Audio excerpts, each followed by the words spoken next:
അബൂ മശ്അർ പറയുകയാണ്, ഒരു ചെറുപ്പക്കാരൻ ഇങ്ങനെ തീരുമാനിച്ചു, ഞാൻ 100 പേരോട് മുഷാവറ ചെയ്യാതെ കൂടി ആലോചിക്കാതെ വിവാഹം കഴിക്കുകയില്ല എന്ന്.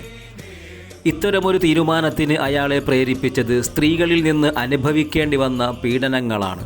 ചെറുപ്പക്കാരൻ അന്വേഷണം തകൃതിയാക്കി 99 പേരെ ഇതിനകം അദ്ദേഹം കണ്ടു. കാര്യങ്ങൾ പഠിച്ചു. ഇനി ഒരാളെ കൂടി കണ്ടാൽ മതി ശപഥം പൂർത്തീകരിക്കാൻ.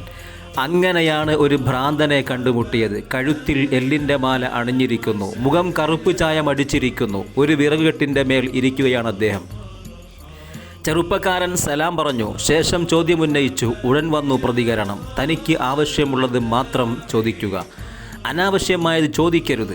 ഞാൻ പെണ്ണുങ്ങളിൽ നിന്ന് കുറേ വിഷമങ്ങൾ സഹിച്ച ഒരാളാണ്.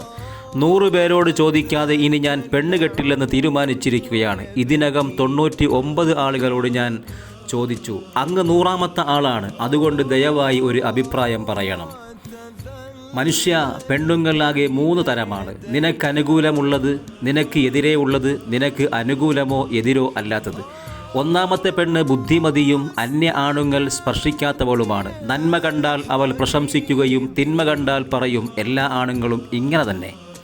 എന്നാൽ നിനക്കെതിരെയുള്ള പെണ്ണ് മുൻ ഭർത്താവിൽ നിന്ന് സന്തതിയുള്ളവളാണ്. അവൾക്ക് നിന്നോട് താൽപ്പര്യക്കുറവും സ്വന്തം സന്താനങ്ങളോട് താൽപ്പര്യം കൂടുതലുമായിരിക്കും.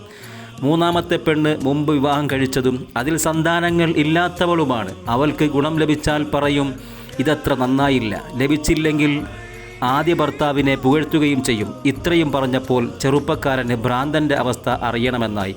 പക്ഷേ അത് പറയാൻ കൂട്ടാക്കാതെ അയാൾ ഒഴിഞ്ഞു മാറുകയാണുണ്ടായത്.